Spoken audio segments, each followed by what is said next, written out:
जब तक हम दुख से भागते रहेंगे तब तक दुख हमारा पीछा नहीं छोड़ेगा, और जिस दिन पलट कर खड़े हो गए दुख से निपटने के लिए तो दुख तुम्हें छू नहीं सकेगा। बस इतनी हिम्मत रखनी है। हम बड़े महापुरुषों की बात कह रहे हैं। जब तक तुम दुख से भागोगे तो जिधर भाग रहे हो दुखालयम अशाश्वतम, दुख ही दुख है। और जब पलट कर खड़े हो जाओगे कि देखता हूं ये दुख मुझे कितना रौंदता है, अब मैं हरि शरण में होकर हर दुख सहूंगा, तो इसका नामो निशान मिट जाएगा। दुख का नामो निशान मिट जाएगा और आनंद महासुख में डूब जाओगे। पर लौटकर दुख की तरफ खड़ा होना बहुत कठिन है। दुख से पिंड छुटाकर भागने के लिए सब भाग रहे, लेकिन दुख की ही तरफ भाग रहे। दुखालयम अशाश्वतम, ये दुर्लभ बात है। पर इसके लिए कमर कसना होगा कि हमें चाहे जितना दुख पड़े हम उस दुख को सहेंगे। संसार की तरफ जाने वाले को दुख ही दुख है, पर प्रभु की तरफ चलने वाले को थोड़ा दुख है। जैसे ऑपरेशन में कष्ट ही कष्ट है, पर इंजेक्शन शून्य का लगाकर बेहोशी का लगा के थोड़ा बस कष्ट है, फिर आप भूल जाएंगे। ऐसे ही थोड़ा जब तक तुम्हें होश है देह का, तब तक ये कष्ट है। जहां आपके अंदर प्रेम का इंजेक्शन लगा, फिर हर कष्ट सुखप्रद दिखाई देता है। धन्य है महापुरुषों का जीवन। जब उनके चरित्रों को पढ़ो तो हृदय विदीर्ण होता है कि कैसा समर्पण। श्री तुकाराम जी के महाराज के कितना भारी कष्ट सहते हुए वो कितनी उच्च कोटि की दशा को प्राप्त हुए। हम इसीलिए कहते हैं कि कष्ट के बचने के लिए बचाव पक्ष में होकर जब आप संसार की तरफ भागोगे तो दुख तुम्हें छोड़ेगा नहीं, रौंद देगा। और जब तुम मुड़कर खड़े हो जाओ, आओ तुम्हें जितना देना है देख लो, कितना दुख दोगे, वो अपने आप दुख सुख के रूप में बदल जाएगा। ये लिख लो दिमाग में, डरना नहीं है। श्री तुकाराम जी से किसी ने पूछा, वैसे आत्मचरित्र वर्णन करना महापुरुषों के लिए बड़ा कठिन होता है। अपनी प्रशंसा या अपने चरित्र पर जब उनके जन पूछते हैं तो करुणा करके वो बताने लगते हैं। तुकाराम महाराज जब हरि कीर्तन में अद्भुत अवस्था को प्राप्त होते तो ये देखकर भक्त जनों के हृदय में कि महाराज आपको ऐसी अवस्था कैसे प्राप्त हुई, तो सुनो हमारे ऊपर पांडुरंगा की कृपा हुई। पहली, मेरा जन्म आप लिख रहे हैं चतुर्वर्ण में हुआ। मुझे व्यवसाय मिला व्यापार का, लेकिन पांडुरंगा जब अपने में लगाना चाहता है तो व्यापार सफल कैसे हो सकता है? असफल हो गया व्यापार। सारी संपत्ति हमारी जाती रही, घाटा ही घाटा व्यापार में। हमारे कुल से विट्ठल भगवान की उपासना होती रही। कुल में परंपरा चली आ रही थी कि हमारे कुलदेव पांडुरंगा विट्ठल भगवान। ध्यान से सुनना, चतुर्वर्ण में हमारा जन्म हुआ, व्यापार किया गया, व्यापार में घाटा ही घाटा। ऐसी परिस्थिति आई, माता पिता का स्वर्गवास हो गया, बहुत दुख मिला, न खाने को न व्यापार चला, माता पिता ऊपर से पधार गए, अकाल पड़ गया।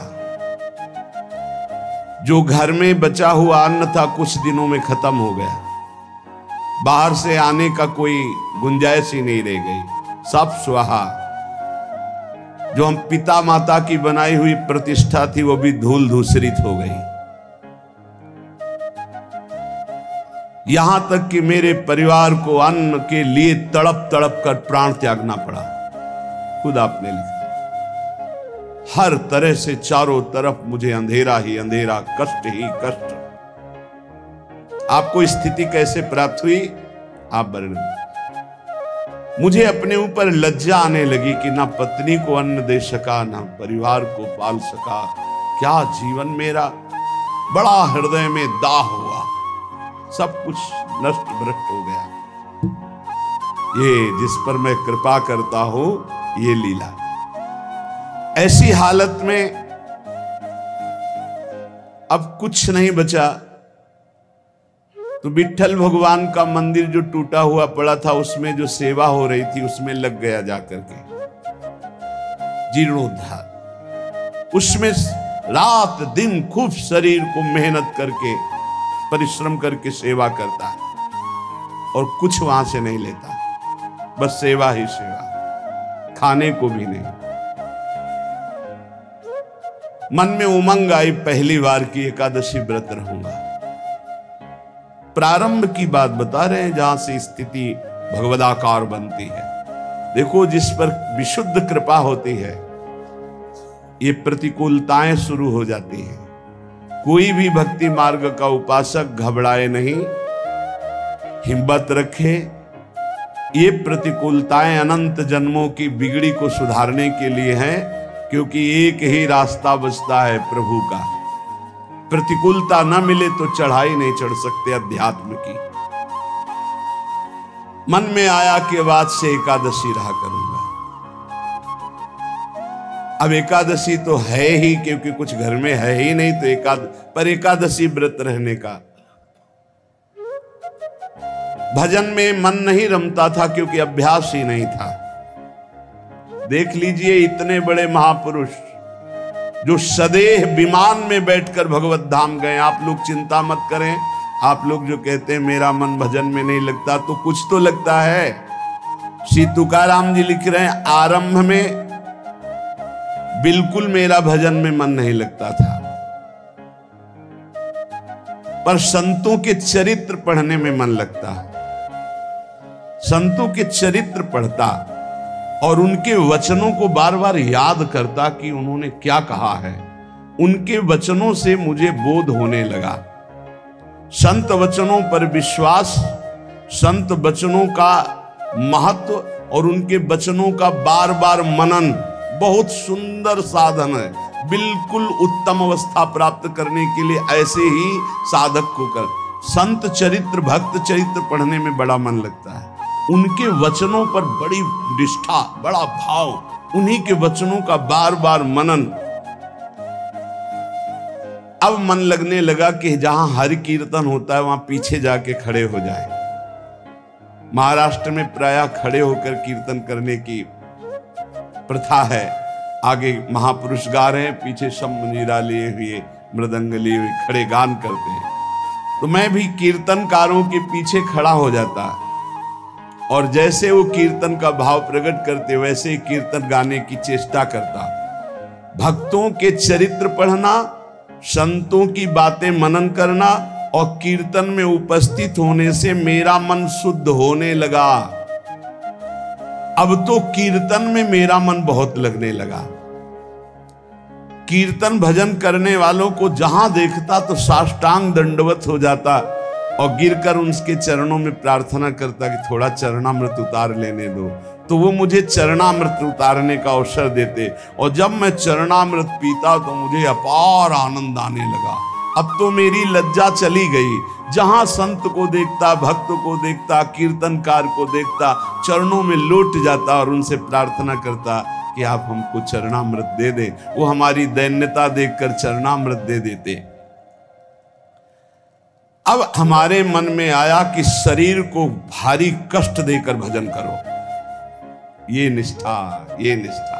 शरीर आराम सुख की व्यवस्था चाहने वाला भजन में रुचि नहीं प्रकट कर पाता। ये ध्यान रखना।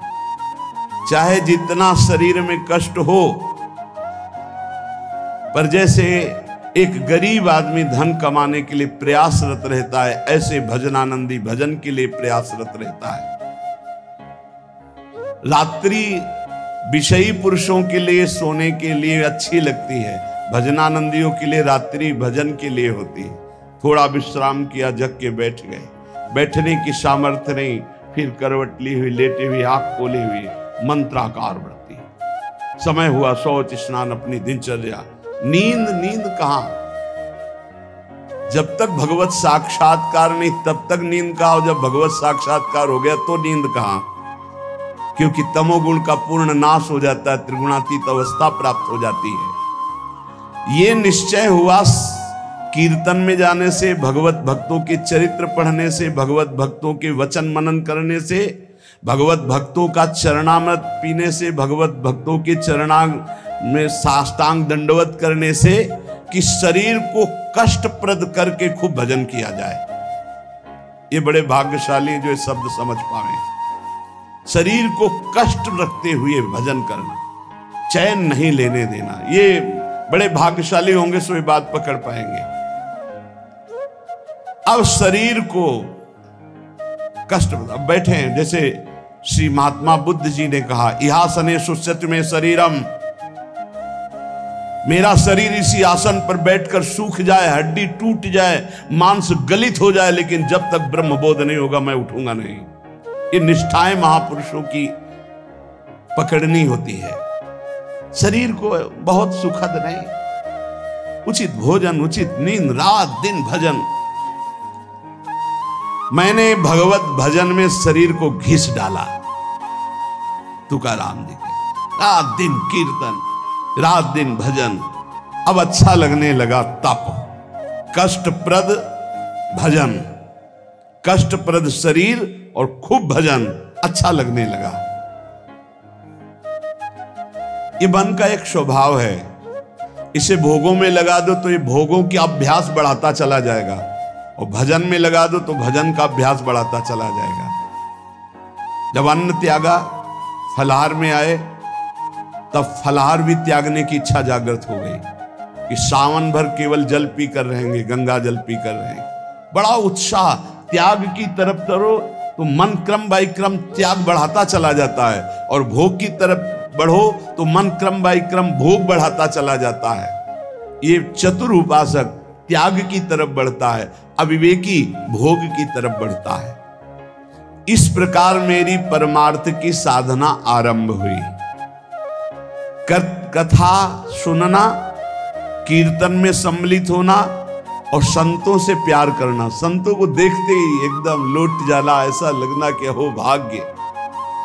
ये प्रायः महापुरुषों की वाणियों में पाया गया। गोस्वामी तुलसीदास जी कहते हैं, जैसे मेघ को देखकर मोर कुहुक पड़ता है, नाचने लगता है, ऐसे संत को देखकर जो भक्त आनंदित हो जाता है, ओहो अहो भाग्य, आज संत दर्शन हुए, और मन नाच पड़ता है, उसके हृदय में भगवान प्रेम वर्षा करते हैं।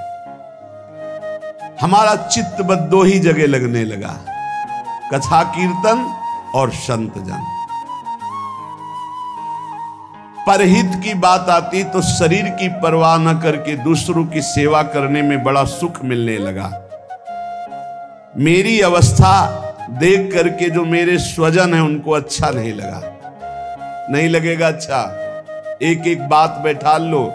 कई लोग शिकायत करते हैं, परिवार के लोग हमसे ठीक से बात नहीं करते, हमारा उपहास करते हैं। आपका क्या, बड़े महापुरुषों का क्या? परिवार के स्वजनों को ये अच्छा नहीं लगता, हमारा भजन, हमारा संत प्रेम, हमारा परोपकार, उनको देखी ये नहीं गई। भाई बंद, स्त्री, ये सब हमारा जो ये भाव है इसके विरुद्ध करने लगे। ग्रह प्रपंच में आसक्त जन मेरे भाव का विरोध करने लगे, मुझे निषेध करने लगे। संत दर्शन, संत सेवा, कीर्तन, भगवत कथा, ये स्वयं उनके वचन हैं। मैंने अपने हृदय में निश्चय कर लिया था, कठोर हृदय बना लिया था, हर दुख सहूंगा पर अब पांडुरंगा को नहीं छोड़ूंगा, अब विट्ठल को नहीं छोड़ सकता। किसी की कोई भी परवाह ना करके, घर परिवार के लोग इतना प्रपंच किए, मैं किसी की बात नहीं सुनता। पकड़ो बात, बिल्कुल ये सोधी हुई बात इसीलिए सुना रहा हूं कि प्रायः हर भक्त के जीवन में ऐसा ही होता है जो सच्चाई से चलता है। घर प्रपंच की बातें मेरे को बहुत सुनाई गई, बड़ा विरोध किया गया, पर मैंने निश्चय कर लिया, हृदय कठोर बना लिया, इस जन्म में अब भगवान को नहीं छोड़ूंगा।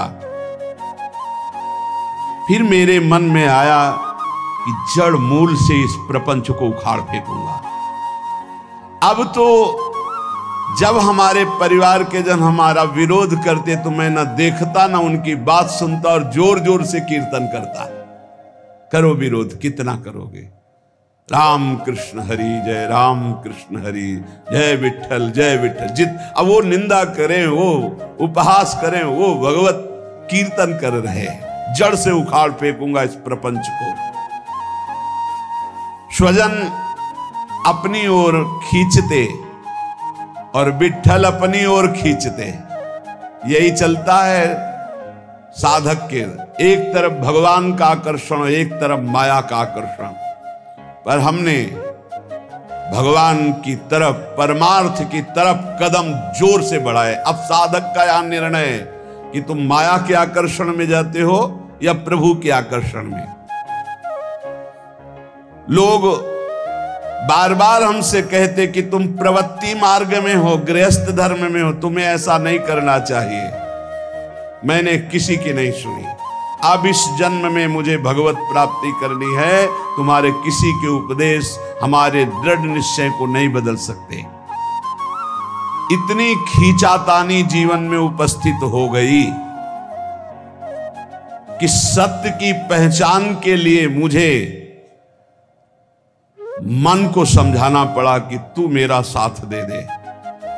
अब जगत में तो कोई साथ नहीं दे रहा। ऐ मन, तू मेरा साथ दे दे, तू मेरा साथी बन जा और सत्य स्वरूप भगवान श्री हरि के पथ का अनुसरण कर, तू कृतकृत्य हो जाएगा। तुकाराम जी महाराज कह रहे, कोई साथ नहीं दे रहा, ऐ मन तू तो मेरा साथ दे दे, मेरा साक्षी बन जा और भगवान सत्य स्वरूप हैं, उनके मार्ग का अनुसरण कर। इस असत्य संबंध, पति पुत्र परिवार, ये मिथ्या नश्वर प्रपंच भोग, तिलांजलि दे दे मन, तू मेरा साथी बन जा। मैंने बहुत लोगों के मतों को नहीं माना। मेरे हृदय में नित्य और अनित्य का विवेक जागृत हो चुका था, इसलिए मैंने सत्य को पकड़ा। केवल भगवान का मार्ग ही सत्य है, न ये संबंध सत्य है, न ये संसार सत्य है। इस प्रकार जब मैंने श्री हरि चरण प्राप्ति के लिए दृढ़ निश्चय कर लिया, तो उसी समय भगवान मेरे सदगुरु के रूप में पधारे। श्री बाबा चैतन्य ने मेरे हृदय देश में प्रकाशित होकर के श्री राम कृष्ण हरि इसका उपदेश किया। वही कीर्तन करते थे, पर वही गुरुदेव आकर हृदय में उपदेश किए, जिसे कहते हैं स्वप्नादेश। उपदेश किया कि अब तुम श्री राम कृष्ण हरि ही कहो। मैंने अब दृढ़ विश्वास कर लिया कि जो जप रहा था वो गुरुदेव ने दे दिया। अब तो किसी भी तरह मैं इसे नहीं छोड़ सकता। विश्वास चित्त में धार लिया कि मेरा भोजन भी राम कृष्ण हरि, मेरी प्यास भी राम कृष्ण हरि, मेरे प्राण भी राम कृष्ण हरि, मेरा सर्वस्व राम कृष्ण हरि। निश्चय कर लिया, बड़ा सहारा मिल गया। पहले जपते थे, वही जब गुरु ने दिया तो बड़ा सहारा मिल गया, परिपक्व हो गया। अब तो बैठ करके 24-24 घंटे नाम कीर्तन, क्योंकि निश्चय पहले ही कर लिया था शरीर को कष्ट देकर भगवत भजन करना। ये बहुत जल्दी भजन रंग लाता है। जब चित्त लवलीन होने लगा तो मेरे हृदय में कविता की स्फूर्ति होने लगी। श्री हरि के लीला गुण प्रकाशित होने लगे, उनको कविता रूप में लिखने की स्फूर्ति हुई। श्री हरि का कीर्तन और श्री हरि प्रदत्त अभंग वाणी प्रकट हुई मेरे हृदय में। मैंने देखा कि मेरी बुद्धि में ये ताकत नहीं थी, ये मेरी बुद्धि में श्री हरि कीर्तन से प्रकाश हुआ, हरि लीलाओं का। ये भगवत प्रसाद से मेरे अंदर आया। ये भगवान की ही प्रेरणा से अभंग निकलते थे।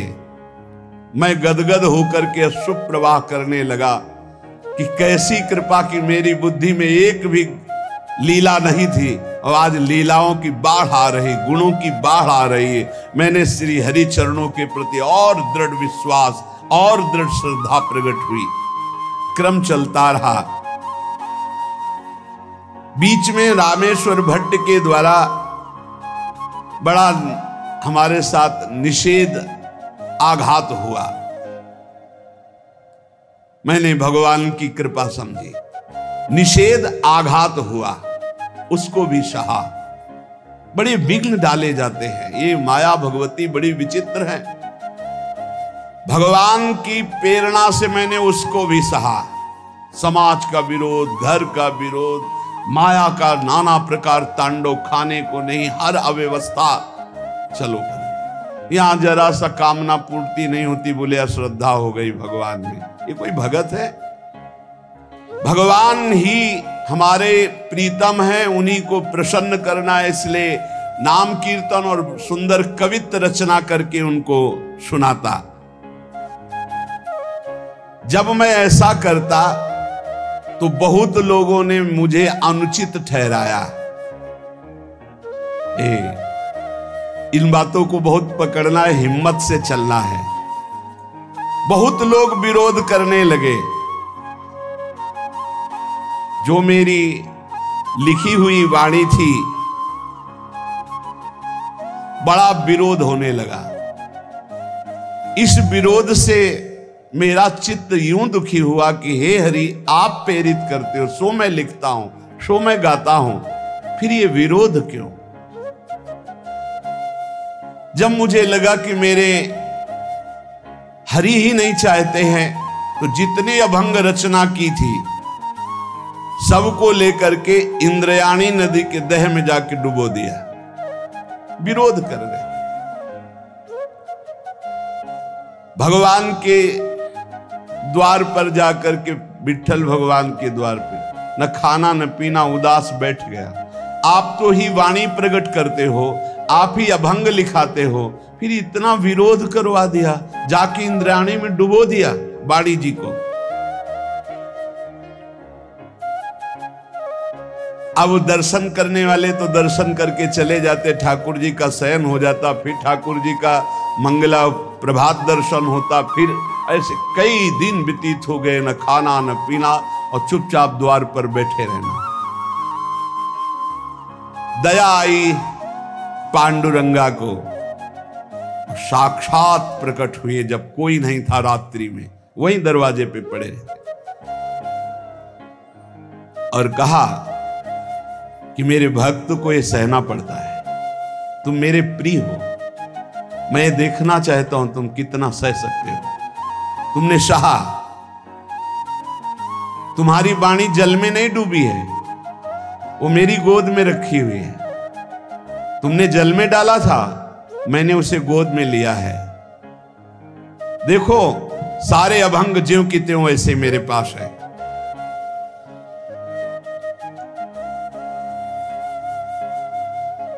अभंग ज्यों के त्यों, जैसे श्री भगवत रसिक जी की वाणी यमुना जी में, तो यमुना जी ज्यों कत्व, एक अक्षर भी गीला नहीं हुआ था, ज्यों कत्वले। ऐसे भगवान ने कहा, जो तुमने इंद्राणी में डुबो दिया ना अपनी वाणी, कि सब विरोध करते, मैंने अपनी गोद में लिया है। ये रहस्य रघुनाथ कर बेग न जाने कोई। सहना पड़ेगा इतने बड़े महापुरुष को भी, कितने कष्टों से ही भरा जीवन। तुकाराम जी भगवान का सगुण साक्षात्कार करके, भगवान से बात हुई, भगवान ने दर्शन दिया।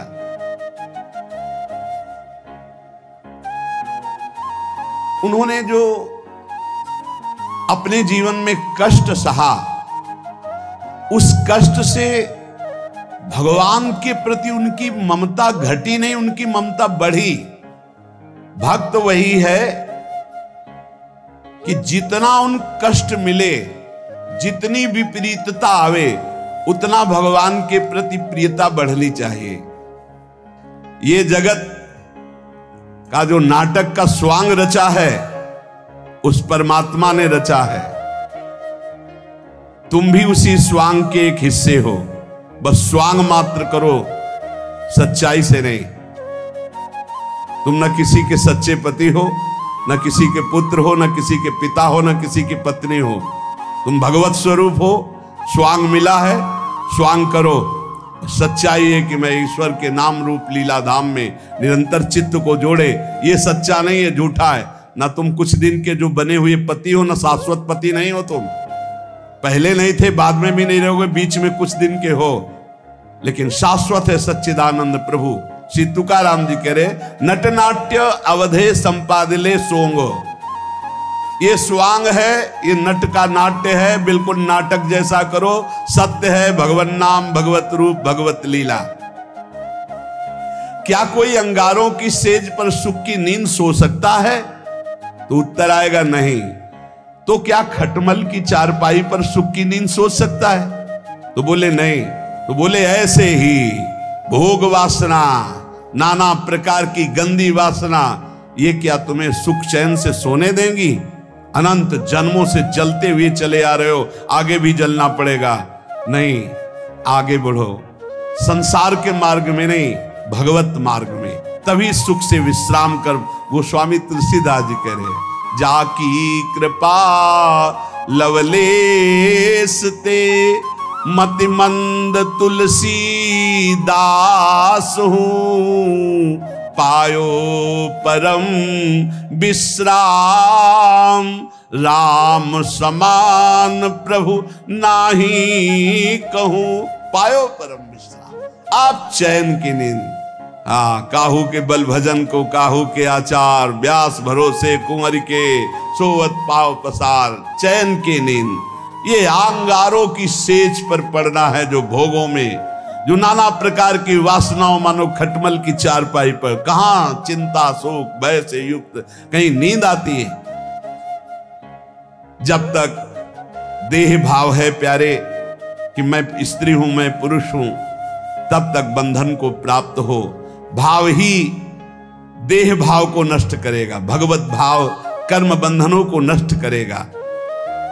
दही मत कर जब उससे मक्खन निकाल लिया जाता है, तो मक्खन छाछ में डालने से ऊपर ही रहता है, कभी डूबता नहीं है। जब तक मथा नहीं गया था तो एक में ही एकम एक था, और जब मथ कर दही को मक्खन निकाल लिया गया तो फिर उसे छाछ में छोड़ दो, फिर नहीं मिल सकता। ऐसे ही खूब नाम जप करके पहले जीवत तो नष्ट कर दो, फिर संसार में रहोगे तो ऐसे रहोगे जैसे छाछ के ऊपर मक्खन रहता है, कभी मिल नहीं सकता। तुकाराम जी कहते हैं, दही से पहले मथ करके मक्खन अलग कर लो, फिर मिलाना भी चाहोगे तो चाहे जितना प्रयास करो मिलेगा ही नहीं। ऐसे ही एक बार तुम देह भाव से अलग हो, नाम जप करके ऐसा ज्ञान प्राप्त करो, फिर संसार में तुम्हें कोई नहीं बांध सकता। प्यासा प्यासे की हालत जानता है, भूखा भूखे की हालत जानता है। ऐसे ही भगवत मार्ग का पथिक, केवल भगवत मार्ग के पथिक ही भगवत मार्ग के पथिक को जानते हैं, दूसरे नहीं जान सकते। दूसरों को तो आश्चर्य लगता है, ऐसा कैसे हो सकता है कि घर में खाने को नहीं, हर कष्ट, हर, और वो खूब नाच नाच करके नाम कीर्तन कर रहे हैं। ऐसा कैसे हो सकता है कि घर में इकलौते पुत्र का 100 पड़ा हुआ है और वो नाम कीर्तन कर रहे हैं? ऐसा कैसे हो सकता है कि क्षण क्षण पर कष्ट दिया जा रहा है और वो हरि हरि हरि मेरा हरि मेरा हरि? ऐसा कैसे हो सकता है प्रहलाद जी? ऐसा कैसे हो सकता है? 22 बाजारों में मार कोड़े खाल खींच ली गई, फिर भी ना तो भक्ति में फर्क पड़ा ना भक्त में फर्क पड़ा। वैसे ही भक्ति, वैसे ही मुख प्रसन्न। कैसा कैसे हो सकता है? ये बात जैसे प्यासे को प्यासा जानता है, भूखे को भूखा जानता है, ऐसे ही भगवान के भक्त को सिर्फ भगवान का भक्त जानता है। ये विषयी सांसारिक प्रापंचिक लोग उसे नहीं जान सकते। तुकाराम जी कहते हैं, माया योग से जीव दुर्दशा को प्राप्त हो रहा है और भक्ति योग से महासुख को भोगेगा। इसलिए माया योग से हटो और भक्ति योग को प्राप्त करो। अनित्यम असुखम लोको मिमम प्राप्य भजस्व माम। ये संसार के नाशवान सुख भोगों से मन को हटाओ। लोक के भोग तुम्हें दुर्गति को प्राप्त करा देंगे। प्राप्य भजस्व माम, मुझे भजो। भगवान कह रहे मेरा स्मरण करो। बाटे या जनाचे थोर व आश्चर्य विषय वडिम भूतले जीव। तुकाराम जी कह रहे हैं कि जीव भोगों में फंसकर समय को नष्ट कर रहा है। वो समझ रहा है बड़ा अच्छा समय व्यतीत हो रहा है, लेकिन आगे भयानक दुख आने वाला है। फिर मृत्यु होगी, फिर अन्य योनियों में जाओगे। इसलिए भजन कर लो। पैसा के बल से, भोगों के बल से, पद के बल से तुम काल से नहीं बच सकते।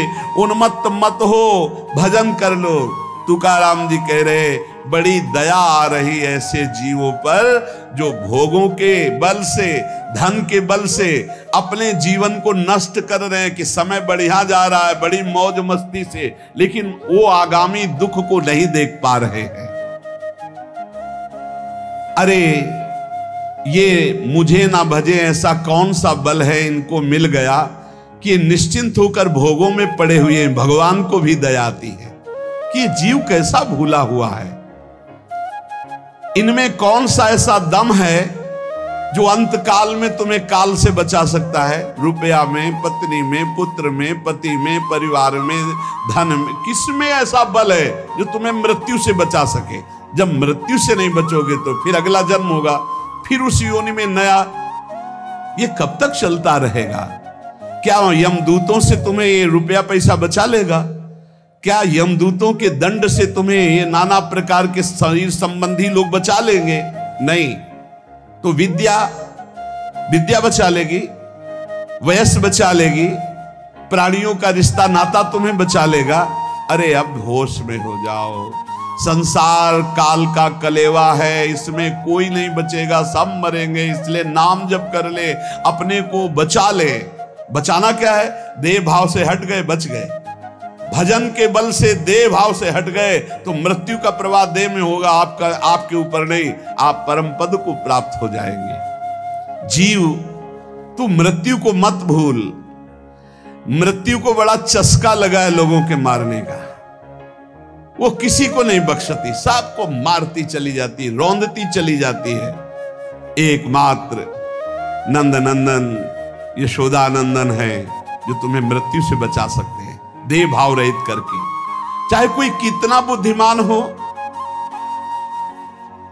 क्या चीनी से ऊख बना सकता है? गन्ना बना सकता है? गन्ने से चीनी तो बन गई, लेकिन चीनी से गन्ना खड़ा कर सकता है फिर?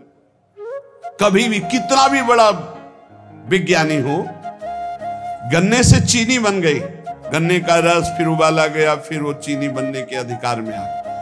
पर चीनी से गन्ना बना सकता है? तो बोले नहीं।